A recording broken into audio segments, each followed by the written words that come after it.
Assalamualaikum warahmatullahi wabarakatuh. Para pangjejer sareng pamilon anu kusim abdi dipihormat. Puji sinareng syukur hayu urang sami-sami panjatkeun kahadirat Allah Subhanahu wa taala anu mana urang sadayana parantos dipasihan mang pirang-pirang kanikmatan. Salah sahijina urang tiasa kempal dina kesempatan ieu anu pamudah-mudahan janten kasayan anu dipikaridho ku Gusti Allah Subhanahu wa taala. Shalawat sinareng salam mugia tetep dilimpahkeun ka junjungan urang sadayana, yakni Kanjeng Nabi Muhammad sallallahu alaihi wasallam.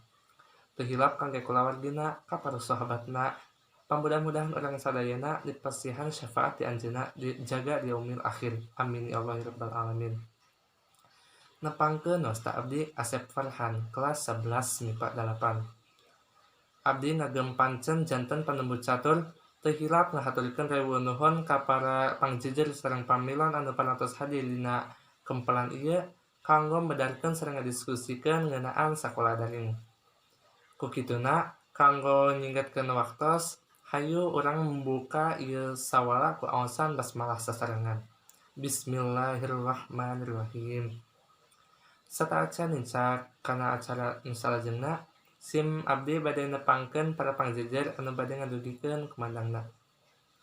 Pangjejer nu kahiji nyaeta Ibu Yani Mulyani SPD MPD anu asalna ti Bandung, bobor kaping 30 Mei 1963, mantenna mangrupikeun salah sahiji guru kimia di SMA N hiji Majalengka anu bade ngadugikeun kumandangna.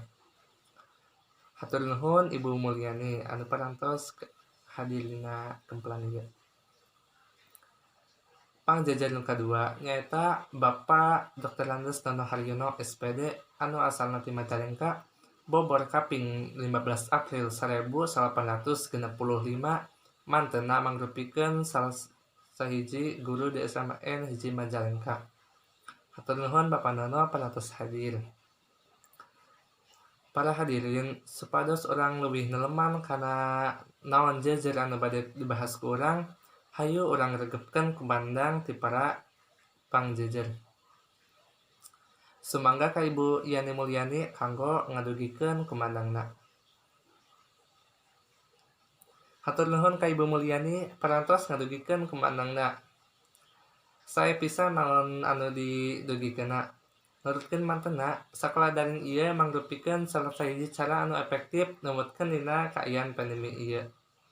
Sakola daring dilakukeun dina upaya ngeureunkeun panyebaran virus corona anu terus sumebar di Indonesia.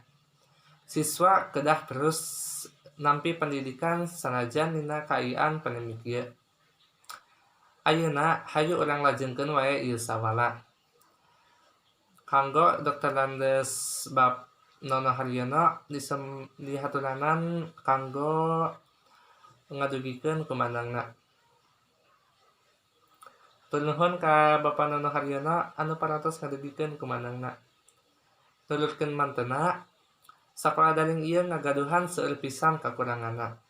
Seueur siswa anu kirang ngartos kana naon-naon anu diajarkeun ku guruna, aya oge siswa anu aya masalah dina biaya boh dina kuota, aya oge siswa anu teu ngagaduhan HP. Pikeun nyinggetkeun waktos, abdi ngawatos ka para pamilon anu bade tumaros ngan ukur kanggo saurang.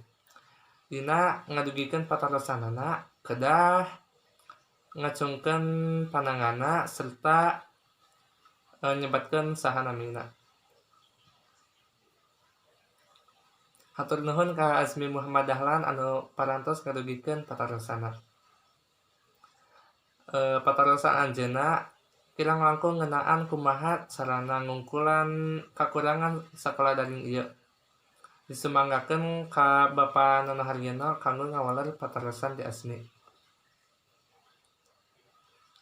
Hatur nuhun ka Bapak Nono Haryono anu parantos ngawaler patarosan ti Asmi. Anu isi walerana teh nyaeta siswa kedah didampingi ku orang tua dina kagiatan sakola daring ieu. Supados siswa tiasa kabantos dina ngatur waktu sareng dina belajar boh dina ngerjakeun tugasna. Teu kalaos ieu acara teh parantos rengse.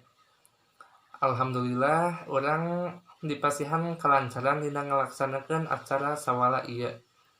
Ku kituna hayu urang nutup acara ieu ku aosan hamdalah sasarengan. Alhamdulillahirabbil alamin.